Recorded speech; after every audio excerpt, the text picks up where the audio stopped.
Hello everyone. Student, अपन second year का electronics वाला paper चल रहा था जिसकी अपन ने सेकेंड यूनिट स्टार्ट की थी। सेकेंड यूनिट के अंदर अपन हाफ वेव रेक्टिफायर पढ़ रहे थे, पूर्ण तरंग दिष्टकारी पढ़ रहे थे, सॉरी अर्ध तरंग दिष्टकारी पढ़ रहे थे। अर्ध तरंग दिष्टकारी के अंदर अपन ने इसका परिपथ चित्र देखा था, इसके अंदर क्या क्या लगा होता है।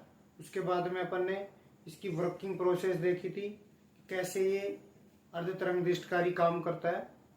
आज अपन नेक्स्ट जो पढ़ेंगे, कल अपन ने देखा था कि जो आपके पास अर्ध तरंग दिष्टकारी थी उसमें धारा प्रवाहित हो रही थी, उस धारा का मान अपने को निकालना है।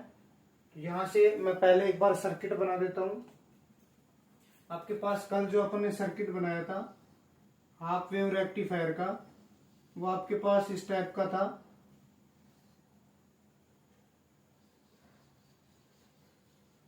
ये आपके पास प्रत्यावर्ती स्रोत था जो ट्रांसफार्मर की प्राथमिक कुंडली से जुड़ा हुआ था, जिसपे अपन इनपुट दे रहे थे Vm साइन ओमेगा, मतलब ज्यावक्रीय या साइन फॉर्म में अपन इनपुट दे रहे थे। इधर आपके पास ट्रांसफार्मर की सेकंड कॉइल थी जिसमें एक डायोड लगा हुआ था और एक लोड प्रतिरोध RL लगा हुआ था। इसको A पॉइंट दिया था, इसको B पॉइंट दिया था। और सेकंड कॉइल पे आपके पास वोल्टेज कितनी थी, NVM साइन ओमेगा टी, और इसमें जो करंट फ्लो हो रही थी वो I थी। ये आपके पास RL था जिसके सिरों पर जो वोल्टेज मिलेगी उसको अपन क्या बोलेंगे, आउटपुट वोल्टेज बोलते हैं। आज अपने को क्या करना है, इस सर्किट के अंदर मतलब अर्ध तरंग दिष्टकारी के अंदर कितनी धारा प्रवाहित हो रही है वो अपने को निकालना है। कल अपन ने ये भी देखा था कि जब अपन इनपुट करा रहे थे, ये वाला इनपुट था, एक साइकिल की बात कर रहे थे, पॉजिटिव साइकिल था हाफ साइकिल और ये नेगेटिव हाफ साइकिल था। जब अपन पॉजिटिव हाफ साइकिल को इनपुट करा रहे थे तो इनपुट कराने पर करंट फ्लो हो रही थी, क्योंकि उस टाइम डायोड जो था वो फॉरवर्ड बायस में था, अग्र बायस में था। और जब नेगेटिव हाफ साइकिल इनपुट करा रहे थे तो ये रिवर्स बायस में हो गया था, पश्चिम बायस में। यहाँ से कोई धारा प्रवाहित नहीं हो रही थी, धारा प्रवाहित नहीं हो रही थी तो इस पे वोल्टेज भी नहीं मिल रही थी। तो केवल ये जो इनपुट है उसके आधे भाग को ही आउटपुट तक पहुंचाता है, इसलिए उसको अर्ध तरंग दिष्टकारी बोल दिया था। तो यहां से यदि अपन करंट की बात करें तो करंट कैसे निकालोगे, आपको पहले ही पता होगा कि V बराबर आपके पास क्या होता है, IR होता है। तो I बराबर कितना होता है, V अपॉन में R। ये आपके पास एक लूप दे रखी है ये वाली, इसमें कितनी करंट फ्लो हो रही है मान रहे हैं अपन, I मान रहे हैं। तो यहाँ से वोल्टेज कितनी है, इस सेकेंडरी कॉइल पे आपके पास वोल्टेज कितनी है, Vs बराबर NVM साइन ओमेगा टी। ये मान के चलते हैं सिंपलिसिटी के लिए इन दोनों कुंडलियों में फेरों की संख्या समान है। तो आपको n का मान बताया था, इस कुंडली में फेरों की संख्या बटे में प्राथमिक कुंडली में फेरों की संख्या। तो ये दोनों में फेरों की संख्या बराबर हो जाएगी तो n का मान कितना हो जाएगा, 1 हो जाएगा। तो सिंपल बनाने के लिए अपन n बराबर 1 लेके चलते हैं, दोनों में फेरों की संख्या क्या मानते हैं, सेम मानते हैं। तो यदि अपन धारा निकाले, यहाँ पे ये मान के चल रहे हैं, आपको क्या लिखना है, टॉपिक आपका है गणितीय विश्लेषण, किसका, अर्ध तरंग दिष्टकारी का, मैथमेटिकल एनालिसिस। और इसमें आपको सबसे पहले इसमें प्रवाहित करंट का मान निकालना है। करंट का मान निकालने के लिए मान लेते हैं, माना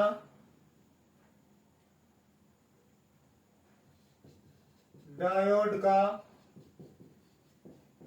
अग्र बायस अवस्था में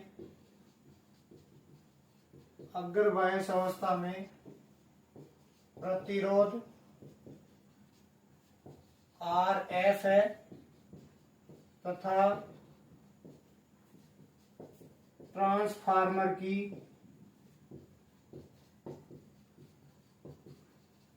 द्वितीय कुंडली का प्रतिरोध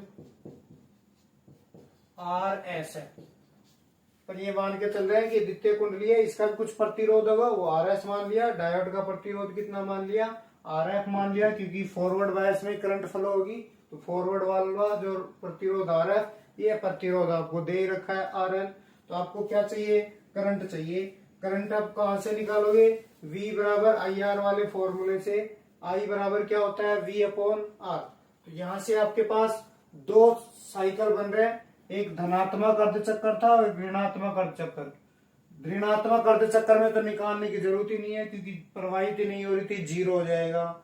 एक धनात्मक अर्ध चक्कर के लिए आपको धारा चाहिए, तो आई का मान कितना आएगा, पहले अपन बोल देते हैं धनात्मक अर्ध चक्कर के लिए, इसका मतलब धनात्मक अर्ध चक्कर कहां से कहां तक था, 0 से t का मान कहां तक था, t/2 तक। ये वाला था आपके पास, ये 0 t/2 और ये क्या था t। तो 0 से t/2 तक धनात्मक अर्ध चक्कर था।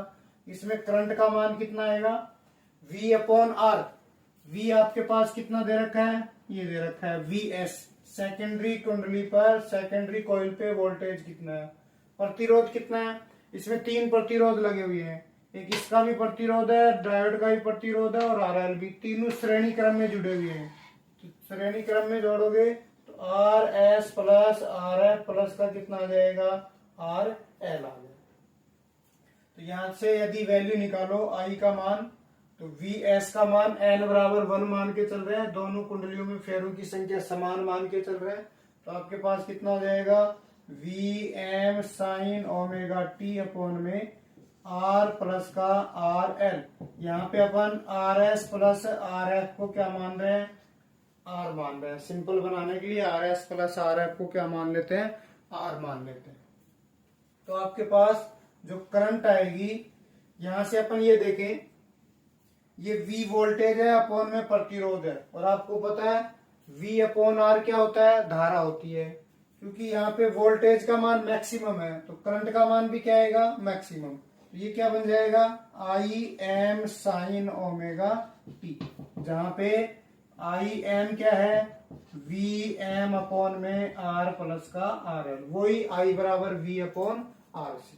तो ये तो आपके पास धनात्मक अर्ध चक्कर के लिए आ गया, मतलब 0 से t/2। और ऋणात्मक अर्ध चक्कर में आपके पास क्या है, ऋणात्मक अर्ध चक्कर के लिए 0 है, ये आपको पता है। कहां से कहां तक, t/2 से कहां तक, t तक, आई बराबर कितना आ गया, 0। तो ये है आपके पास अर्ध तरंग दिष्टकारी में जो धारा प्रवाहित होगी वो कौन सी होगी, पॉजिटिव हाफ साइकिल में उसका मान कितना आएगा, ये वाला। ऋणात्मक अर्ध चक्कर के लिए 0 होगा। अच्छा, ये धारा कहलाएगी, कैसी धारा कहलाएगी, क्योंकि आपको पहले बता चुका हूं मैं, इसके आउटपुट पे परिवर्ती वोल्टता प्राप्त होती है दिष्टकारी के। इसका मतलब परिवर्ती वोल्टता प्राप्त हो, तो वोल्टता क्या होती है, V बराबर आई आर। तो वोल्टता आपके पास पल्सेटिंग है, परिवर्ती है, तो धारा भी कैसी होगी, पल्सेटिंग। जब इसमें परिवर्ती धारा बहेगी तभी तो वोल्टेज कैसी मिलेगी, परिवर्ती वोल्टेज मिलेगी। इसका मतलब ये जो धारा आ रही है, इसमें धारा प्रवाहित हो रही है, वो कौन सी होगी, स्पंदमान धारा होगी। इसको परिवर्ती बोल दो, स्पंदमान बोल दो, या फिर पल्सेटिंग बोल दो। जो धारा प्रवाहित होगी वो आपके पास स्पंदमान धारा होगी। ये तो आपके पास इसमें प्रवाहित धारा होगी। अब आपको इस अर्ध तरंग दिष्टकारी में यहां से क्वेश्चन भी पूछा जाता है, 5-6 पॉइंट अपन पढ़ेंगे। उसमें से सबसे पहले फर्स्ट पॉइंट आपका है इस स्पंदमान धारा का औसत मान। जो आपको अर्ध तरंग दिष्टकारी में धारा प्रवाहित हो रही है, उस प्रवाहित धारा का औसत मान निकालना है। और औसत मान किसके बराबर, क्या किसको बोलते हैं, डीसी मान को बोलते हैं। तो औसत मान डीसी मान निकालना है आपको। तो आपका जो फर्स्ट पॉइंट हो जाएगा, जो हेडिंग हो जाएगी, वो आपके पास है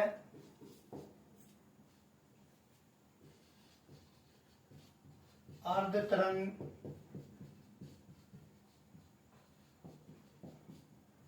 दिष्टकारी की स्पंदमान या परिवर्ती, जो भी बोलना चाहो, स्पंदमान धारा या वोल्टता का औसत मान, एवरेज वैल्यू निकालनी है, जिसको अपन IDC से डिनोट करेंगे, क्योंकि औसत मान एवरेज जो होता है वो DC के लगभग होता है, कांस्टेंट होता है, तो उसको अपन DC बोल सकते हैं। इसमें आपको एक फॉर्मूला ध्यान रखना है और डेरिवेशन करना, कुछ नहीं करना। और IDC इज इक्वल टू कितना आएगा, औसत का फॉर्मूला आपको ध्यान होना चाहिए। औसत का फॉर्मूला कैसे निकालोगे, कुल प्रवाहित धारा, चूंकि अपन 1 साइकिल के लिए निकाल रहे हैं, केवल एक चक्कर के लिए अपन निकालेंगे औसत मान, तो कुल धारा बटे में प्रवाहित होने में लगा समय क्या कहलाता है, औसत मान कहलाएगा। इस सर्किट में प्रवाहित कुल धारा, एक चक्कर के लिए प्रवाहित कुल धारा बटे में एक चक्कर में कितना समय लगता है, कैपिटल T समय लगता है। तो आपके पास क्या हो जाएगा, कुल धारा आपके पास कितनी आएगी, मान लो IDT कितने समय से बह रही है, 0 से T समय तक। ये तो हो गई कुल धारा। इस सर्किट में बहने वाली कुल धारा कितनी होगी, मान रहे हैं कि DT समय अंतराल में I धारा बह रही है, तो 0 से उस कुल धारा कितने समय तक बह रही है, 0 से T तक। इसका मतलब ये है कि DT समय में तो कितनी धारा बह रही है, I, तो कितनी होगी IDT। यहां से यह ऐसे समझ लो, DT समय में I धारा बह रही है और अपने को कितने समय तक प्रवाहित करवाना है, 0 से T समय तक, तो 0 से कैपिटल T तक उसका क्या कर दो, समाकलन कर दो। यहां से ये तो कुल धारा और बटे में कुल समय, कितना समय लग रहा है, 0 से कैपिटल T। तो यहां से ये फॉर्मूला आपको ध्यान रखना है। औसत का फॉर्मूला क्या हो जाएगा आपके पास, प्रवाहित कुल धारा प्रवाहित होने में लगा समय क्या कहलाता है, औसत धारा कहलाती है। अब कुछ नहीं करना, अपन जानते हैं I का मान अभी अपन ने निकाला था, Im sin ओमेगा T कौन से समय के लिए था, 0 से T/2 तक, और 0 किसके लिए था,